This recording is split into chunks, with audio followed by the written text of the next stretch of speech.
Being out in the water this time of the morning, it's fresh, it's calm. The light hits the water in ways that you don't see during the rest of the day. There's not too many things to disturb you and come in your mind. You can just take it all in.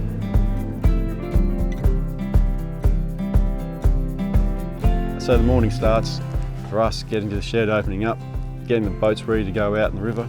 A lot of the time you can't plan for what's going to happen. Well, you can plan, but then what's happening in the weather and the environment changes your plan. So you've got to interact with that environment. You've got to be attuned to it and observe it and work with it. We've been oyster farming here for 51 years. I started here as a 16-year-old boy out of school, working with my father, who'd been oyster farming for approximately 25 years before that. I now have 2 sons who have joined me in the business here, and we employ 15 workers and produce about 5,000 bags of oysters per year. An oyster is a product that I have crafted with my own hands, probably handled 10 times over a 3-year period. They are enjoyed by the consumer during times of happiness and celebration. So it gives me pride in the fact that I can produce something that is sought after in those times in people's lives. Oyster farming has the opportunity to create environments that are beneficial for the ecosystem. It creates an environment where fish like to group and gather, because we don't have to add feed into the water. We're just using the natural food that's in there and replicating what's occurring naturally, just instead of growing on rocks and on riverbanks and mangrove sticks. It's growing in our infrastructure that we've placed in the specific places. When an oyster farmer wants to set his rail heights to get the right position to place his sticks or infrastructure for catch, you can look around at the infrastructure which is already there, or the mangroves or the oyster reef or bank, and see what heights and what bands in the water column that the oysters are catching. You can see here on this post, that's the natural catching range of the oysters. Over here, we've got sticks that are being placed at the right height to take advantage of that catch. Then we pick those oysters up and we place them on a different rail, which is set at a lower height below that natural oyster catch level. That way, the oysters that we caught in the first year have a chance to grow to a larger size without getting any additional oysters growing on top of them. We're out here today repairing these rails, getting them ready to put this year's catch out onto. Something we do every year is we just go back over these rails, make sure that all our nails and pegs are all intact so that it maintains the oysters at the right height. It was a practice of the old man, so we've been doing this for 40 odd years now. We're fairly familiar with it. I would say it's not that hard to work, especially on a day like today. There's worse places you can be doing. No, we love this. Rain, hail or shine, we'd be doing this.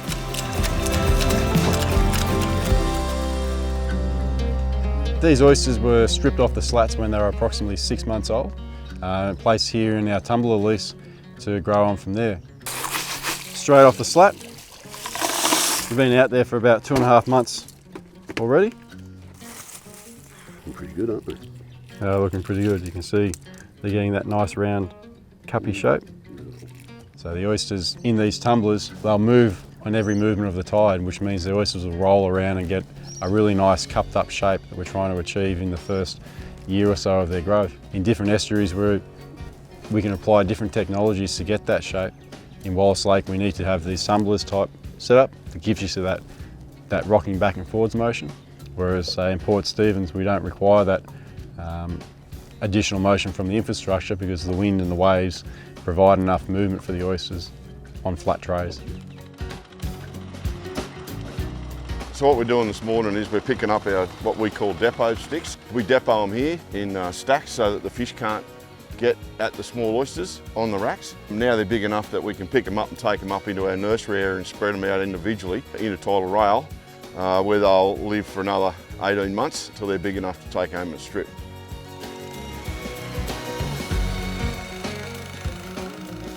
We used to flip bags, flip them manually by hand, roughly around about 500 an hour.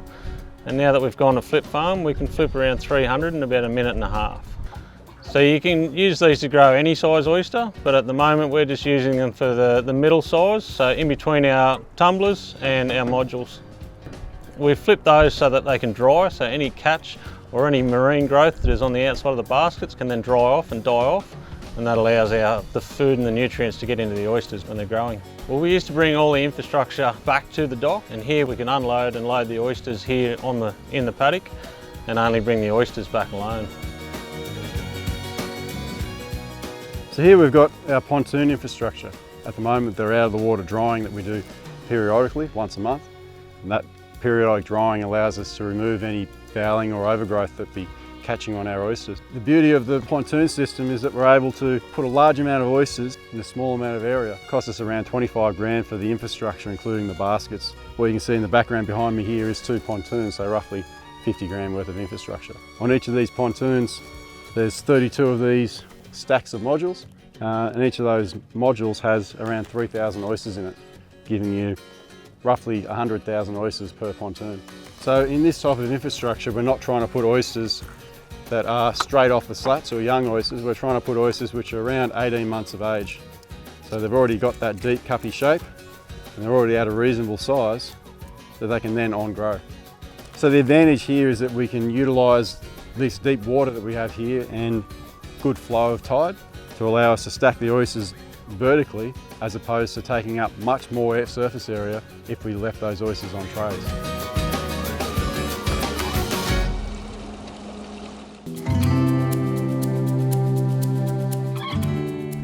Here we are in one of our leases in Wallace Lake, full of floating bags.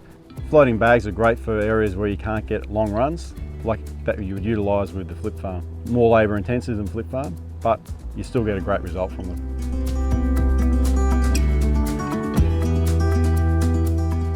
Welcome to the paddock. This is our prime fattening area in Wallace Lake, where we've put our oysters for the last 3-4 months of their growth cycle to fatten up, harden up and juicen up to give the best quality flavour we can. The oysters are on average between 2.5 and 3.5 years of age by the time they get to this point in their growth cycle.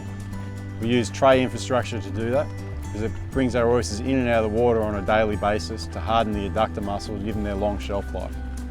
Additionally, that sun exposure hardens the oyster and prompts them to fatten up. And we're that close to the ocean that we're getting the best food supply that gets them fat at the right times of year.